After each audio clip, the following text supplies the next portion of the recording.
Hello to the world! Welcome for today's vlog.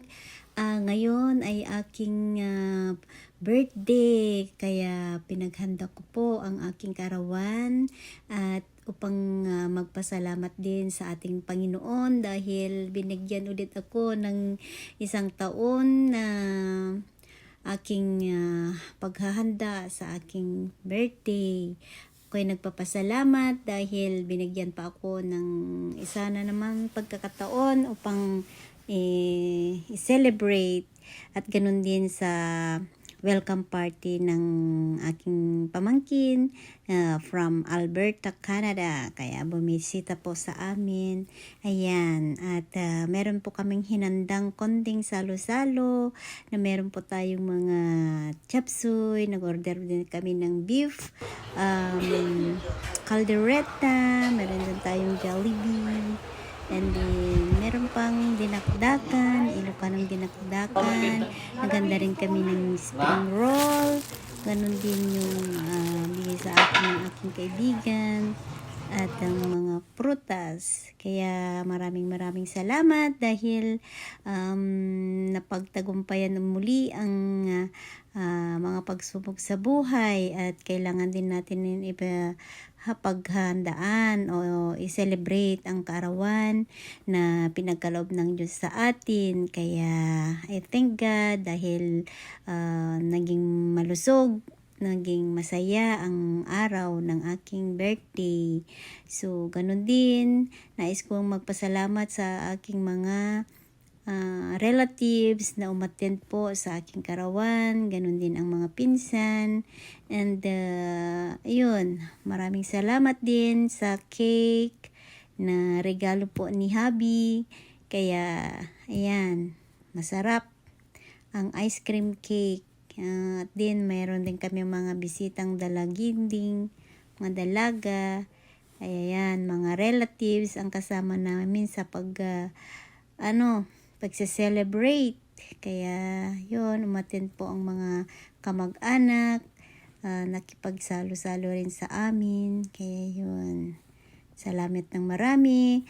Kahit malayo po tayo sa Pilipinas, kailangan din natin ipaghanda kahit papano ay nabigyan pa rin tayo ng Diyos ng isa pang pagkakataon na ipaghanda ang ating karawan, pasalamatan ng mga blessings ng kanyang kaloob. Kaya maraming salamat at ganun din, naging masaya at matagumpay ang celebration.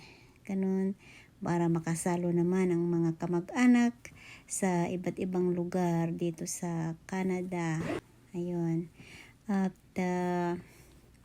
maraming salamat din sa mga nagbigay ng gift. Yan. Meron din binigay sa akin. At ganoon din ang pinsan na umattend. Ayan, nag-enjoy din sila. Ayan, yun. Salamat din ang pamilya sa Pilipinas. Kahit hindi sila naghanda at okay na lang yun.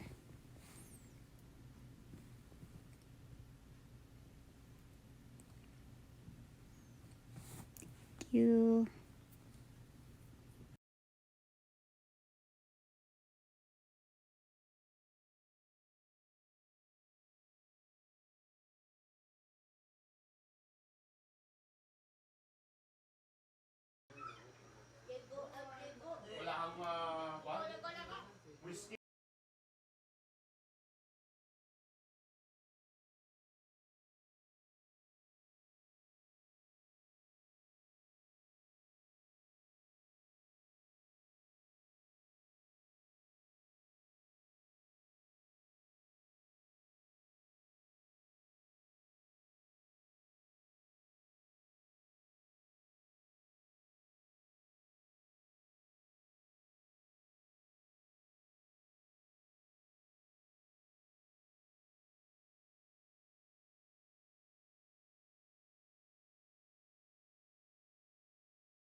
Yeah.